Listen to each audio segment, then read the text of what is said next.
नमस्ते दोस्तों, सुनते हैं मैं कुछ भी कर सकती हूँ।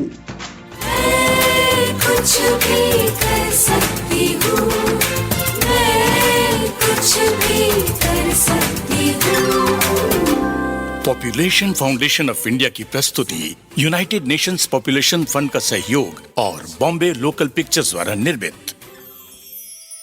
हम भी थके हारे फिर से हंसी और खुशी जोड़ रहे थे अपने घर के आंगन में। माथुर निवास का वो आंगन जहाँ खेलकर हम बड़े हुए।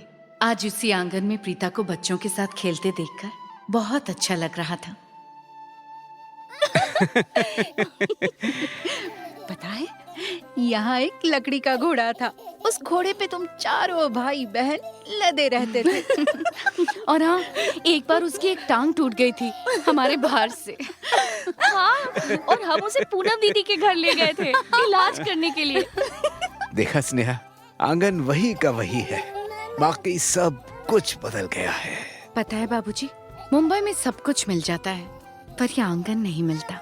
इसी आंगन में आने के लिए हर साल 10 दिन की छुट्टी का इंतजार करती हूँ। अरे रत्ना भाभी, आओ ना। हाँ। माँ, बहुत भूख लग रही है, मैं खाना लगाऊं? अरे प्रीता, तुम बैठो, खाना मैं लगाती हूँ। नहीं रत्ना भाभी, आप कमरे में जाकर आराम कीजिए। आपके लिए खाना मैं कमरे में लेकर आती हूँ।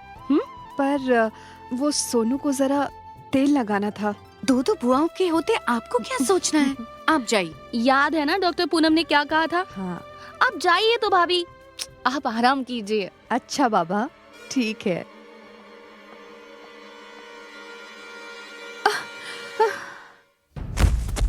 अरे क्या हुआ? अरे ये आवाज कैसी? अरे क्या हुआ? भाभी, रत्ना, रत्ना तुम ठीक तो हो? भाभी तो बेहोश हो गई दीदी। प्रीता, जल्दी गाड़ी निकलवाओ। हाँ दीदी। हम भी चलते हैं। बाबूजी, आप लोग बच्चों को देखिए, भैया को खबर कीजिए, हम दोनों जाते हैं। पर बेटा, रत्ना भाभी का ऐसी हालत में गिरना सही नहीं था। शायद उनकी कमजोरी ही इसकी वजह थी। मैं और प्रीता मानवता पहुंचे, रत्ना भाभी को आईसीयू में ले गए। डॉक्टर जैन ने मुझसे मदद मांगी क्योंकि अस्पताल में उस वक्त डॉक्टर पूनम नहीं थी। इधर हम रत्ना भाभी की हालत संभाल रहे थे, उधर बाबूजी, माँ, घर में बच्चों को, पर पूरब भैया का कोई पता नहीं था। मम्मा, हाँ, माँ अभी डॉक्टर के पास गई है बेटा, माँ आ जाएगी। पापा, हाँ, पापा भी आ जाएंगे बेटा, है ना? कब तक हम बच्चों को यूं ही दिलासा देते रहेंगे इनका? पता नहीं। पूरब कब तक अपनी जिम्मेदारियों से यूं ही भागता रहेगा? पापा को बुलाओ ना। हाँ बेटा, हम पूरब को फोन करते हैं।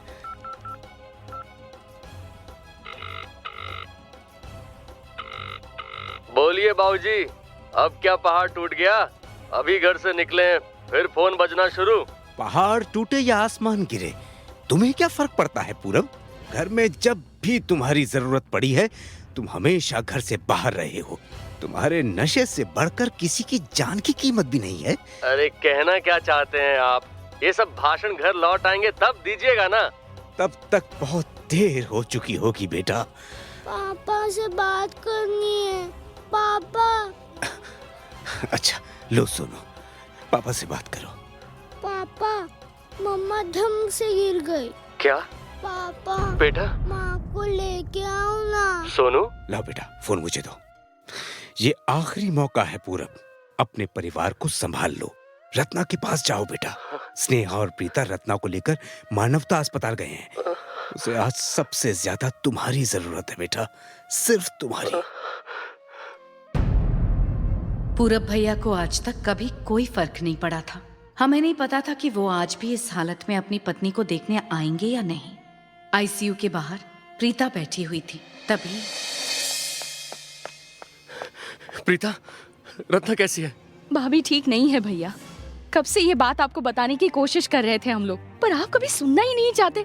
हम आपसे छोटे हैं, आपकी इज्जत करते हैं, कुछ बोलते नहीं, लेकिन भाभी के साथ आप जो कर रहे हैं वो हमसे बर्दाश्त नहीं हो रहा। हर एक चीज की कोई हद होती है ना भैया। लेकिन मैंने क्या किया है? आपने कुछ नहीं किया। सोचिए भैया, आपने कुछ नहीं किया। हम पूनम दीदी ने बार बार कहा था कि बच्चों में अंतर होना चाहिए, पर आप किसी की सुनने वालों में से कहा। पर हम क्या कर सकते हैं? यही बोलना चाहते हैं ना आप? आपको क्या लगता है कि आप मर्द हैं? औरत और बच्चे आप क्यों संभालेंगे? प्रीता वो कैसा मर्द है भैया जो अपनी पत्नी और बच्चों का ख्याल न रख सके? बताइए भैया, पत्नी और बच्चों की क्या इच्छाएं हैं, ये कभी जानने की कोशिश की आपने? कभी नहीं ना? हमसे बहुत बड़ी गलती हो गई। मेरी रत्ना को कुछ नहीं होगा, हम आ गए, अब कुछ नहीं होने देंगे। तुम आ तो गए भैया, पर आने में बहुत देर कर दी। स्नेहा, स्नेहा कैसी है रत्ना? दीदी, भाभी ठीक तो है ना? हम बच्चे को नहीं बचा पाए और भाभी की भी हालत गंभीर है। क्या हुआ उसे? भैया, अगले 24 घंटे उनके लिए बहुत नाजुक हैं। क्या? तुम्हें तो कभी भाभी की परवाह ही नहीं थी, एक बार भी उसके स्वास्थ्य के बारे में नहीं सोचा। तुमने ये कभी नहीं समझा कि बच्चों के बीच में अंतर कितना जरूरी है। तुम्हारी लापरवाहियों की वजह से ही आज ये हो गया। जब औरत एक बच्चे को जन्म देती है तो वो औरत माँ बनती है और साथ साथ एक आदमी भी पिता बनता है। रत्ना भाभी माँ होने का धर्म निभाती गई, पर तुम पिता बनने की जिम्मेदारी नहीं उठा पाए भैया। मुझे याद है भैया, जब ब्याह होकर भाभी हमारे घर आई थी तो कितनी खूबसूरत थी, बिल्कुल ओस की बूंद की तरह चमकती हुई। उनके चेहरे से तुमने वो चमक छीन ली भैया। ये मैंने क्या किया? मेरी रत्ना को बचा लो। उसकी वो चमक हम फिर से उसे लौटाएंगे। बस मेरी रत्ना को बचा लो। काश पूरब भैया पहले समझ जाते कि एक औरत के शरीर की क्या हालत होती है, एक के बाद एक बच्चे जन्मने से। इसी हालत की वजह से आज ना बच्चा बच पाया और ना रत्ना भाभी की सेहत ठीक थी। अगर पूरब भैया ने अपना घर अब नहीं संभाला तो कभी नहीं संभाल पाएंगे। वो दिन आ गया था जब उन्हें अपनी जिम्मेदारियों का एहसास हो जाना चाहिए था। मेरी इस डायरी के बाकी पन्नों में है आगे की कहानी, जो कभी अधूरी है तो कभी पूरी। अगली कड़ी में फिर मिलेंगे। दोस्तों, रत्ना ने आज अपने अजन्मे बच्चे को खो दिया।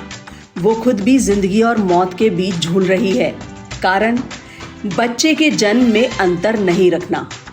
आप ही बताइए, क्या माँ की सेहत का ख्याल रखना जरूरी नहीं है? बच्चों में अंतर रखने की जरूरत को समझकर हम माँ और बच्चे दोनों की जिंदगी के हक में फैसला लेते हैं। आपका इस बारे में क्या कहना है? अपने अनुभव, कहानियां और विचार हमारे साथ जरूर बांटें फोन में नंबर 3 दबाकर। जल्द ही मिलते हैं मैं कुछ भी कर सकती हूँ में आगे की कहानी लेकर। मैं कुछ भी कर सकती